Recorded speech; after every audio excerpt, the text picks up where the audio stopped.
Hi everyone दोस्तों, आज हम लोग देखेंगे नौ प्रकारवाद के बारे में। नौ प्रकारवाद क्या होता है। ठीक है, आप किसी भी पेपर में दे रहे हैं, ये यूजीसी नेट का हो, पीजीटी, बिहार बीपीएससी, किसी भी राज्य का पीजीटी की परीक्षा दे रहे हैं या कोई भी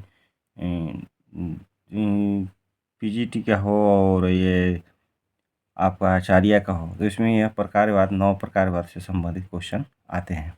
तो सबसे पहले समझ लीजिए, इसमें हम लोग देखेंगे कि इसका अर्थ परिभाषा कि नौ प्रकारवाद होता क्या है।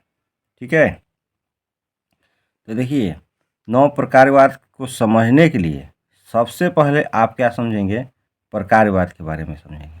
किसके बारे में समझेंगे? प्रकारवाद के। तो प्रकारवाद क्या होता है, ध्यान दीजिए। प्रकारवाद कोई ऐसा होता है, जैसे कि मान लीजिए प्रकारवाद वह है जो समाज और मानसिक दोनों किसी भी व्यवस्था को बनाए रखने के लिए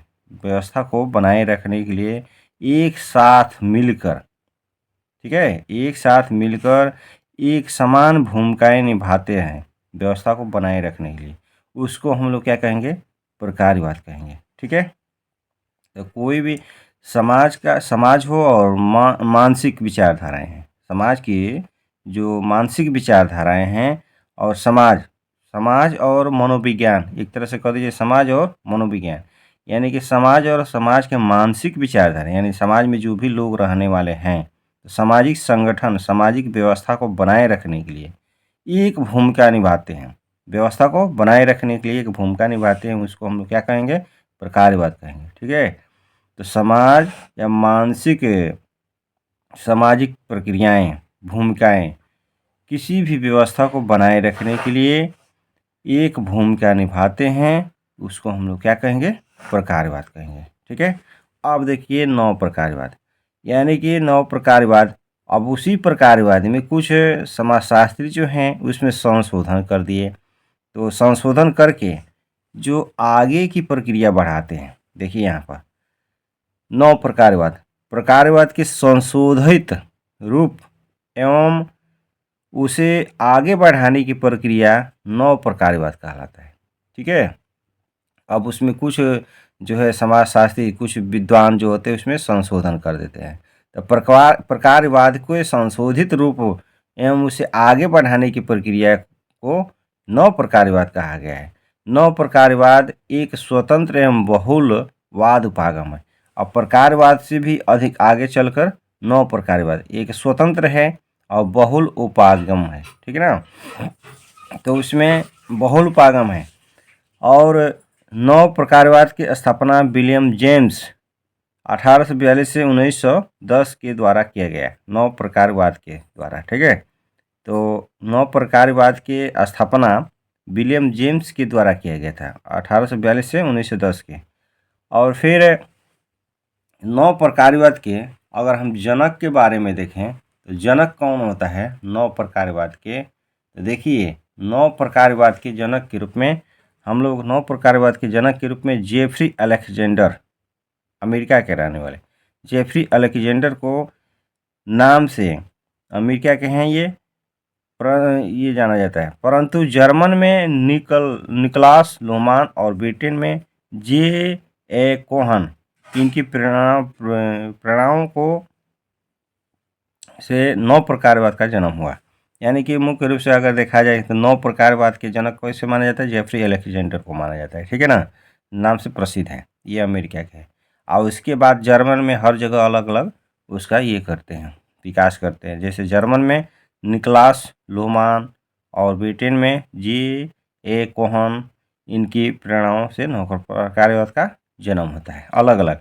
लेकिन अगर ये कह दिया जाए कि नौ प्रकारवाद का जनक कौन है, तो जेफरी अलेक्जेंडर है, क्यों यही सबसे पहले ये व्यवस्था के नौ प्रकारवाद के जनक के रूप में माने जाते हैं। ठीक है ना, आगे देखिए, नौ प्रकारवाद एक ऐसा उपागम है जो कि प्रकारवादी सिद्धांतों में कुछ सुधार करते हुए व्यक्ति को विरोध,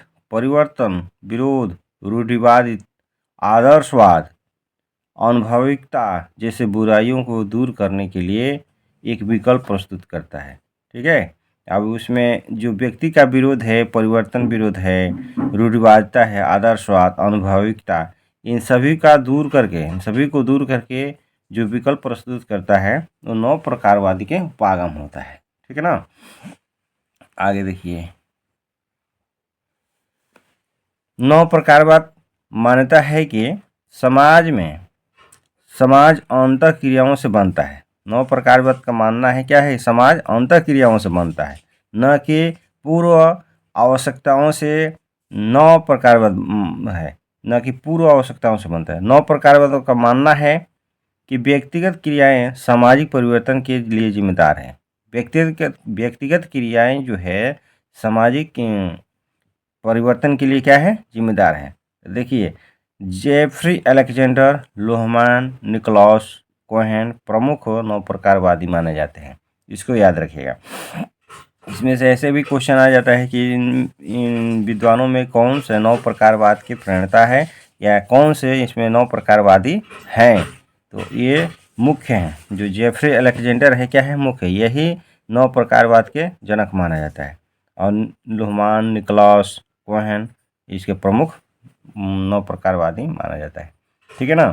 तो कुल मिलाकर आप ये समझ लीजिए कि नव प्रकारवाद वो होता है जो प्रकारवाद में कुछ सुधार करके जो आगे उपागम देते हैं, आगे की प्रक्रिया बढ़ाते हैं, प्रकारवाद को ही आगे बढ़ाते हैं, कुछ सुधार करके, उसी को हम लोग क्या कहते हैं, नव प्रकारवादी कहते हैं। ठीक है।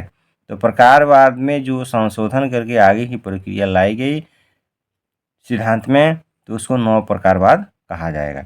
आइए, इसका नव प्रकारवादी के रूप में, जनक के रूप में जेफ्री अलेक्जेंडर हैं। ठीक है। और उसके बाद अन्य जगहों पर अलग अलग विचारक जनक माने जाते हैं, जैसे लोहमान है, निकोलस कोहेन प्रमुख आदि रहे हैं। ठीक है। तो वीडियो कैसा लगा दोस्तों? वीडियो अच्छा लगे तो चैनल को लाइक कीजिए और सब्सक्राइब कीजिए, और आप लोग वीडियो को शेयर भी कीजिए।